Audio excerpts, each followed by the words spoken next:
இன்னைக்கு பாரதிய ஜனதா கட்சியை பொறுத்தவரை 2020ஆம் ஆண்டு அக்டோபர் மாதத்திலிருந்து அசாம் மாநிலத்தில் 37 லட்சம் தாய்மார்களுக்கு மாசத்துக்கு 830 ரூபா நம்முடைய பிஜேபி கவர்மெண்ட் கொடுக்குறாங்க. 2020 அக்டோபர்ல இருந்து for 37 lakh women and sisters 830 rupees per month. திமுக எப்ப கொடுக்க ஆரம்பிக்கிறாங்களோ அவர்களுக்கு முன்பதாக இருந்து அசாம். பாரதிய ஜனதா கட்சியினுடைய மத்திய பிரதேசம் பிஜேபி ஆட்சி 2023 மார்ச் மாதத்திலிருந்து 1,29 லட்சம் தாய்மார்களுக்கு மாதம் 1,250 ரூபாய் கொடுக்குறாங்க. 2024 மார்ச் மாதத்திலிருந்து சத்தீஸ்கர் பாரதிய ஜனதா கட்சியினுடைய ஆட்சி 70 லட்சம் தாய்மார்களுக்கு மாதம் 1000 ரூபாய் கொடுக்குறாங்க. 2024 ஜூலை மாதம் முதல் மகாராஷ்டிரா மாநிலத்தில் 1,70 லட்சம் தாய்மார்களுக்கு பாரதிய ஜனதா கட்சியினுடைய ஆட்சி 1,500 ரூபாய் மாதம் கொடுக்குறாங்க. ஒரிசால 2024 செப்டம்பர் மாதத்திலிருந்து பாரதிய ஜனதா கட்சியினுடைய ஆட்சி 80 லட்சம் தாய்மார்களுக்கு வருடத்திற்கு 10,000 ரூபாய் அவங்களுக்கு கேஷ் டிரான்ஸ்ஃபர் நடக்குது. ஒரு பக்கம் இப்போ ஆனந்த் ரங்கநாதன் அவங்க சொன்னாங்க, ஒரு சின்ன ஒரு பாலிடிக்ஸில் ஒரு ஃபைன் லைன் வரணும். ஃப்ரீபி எங்கே இருக்கு, வெல்ஃபேரிசம் எங்கே இருக்கு?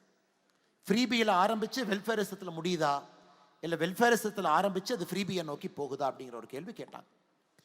இன்னைக்கு மோடி அவர்கள் 2014 இந்த இரண்டையும் சரிவர செய்யக்கூடிய ஒரு மனிதராக மாறி இருக்கின்றார். இரண்டையும் நாங்கள் லெப்டிஸ்ட் கவர்மெண்ட் ஒரு பேர் கொடுப்பாங்க. இவங்க லெப்டிஸ்ட், இவங்க வந்தாங்கன்னாவே மக்களுக்கு எல்லாம் சலுகைகள் மட்டும்தான் கிடைக்கும்.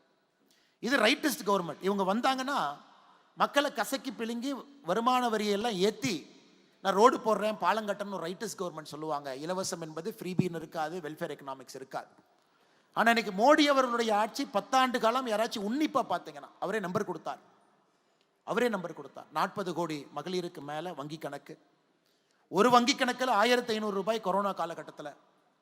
80 கோடி மக்களுக்கு இன்னைக்கு 5 கிலோ அரிசி 1 கிலோ பருப்பு ஒரு மாசமும்.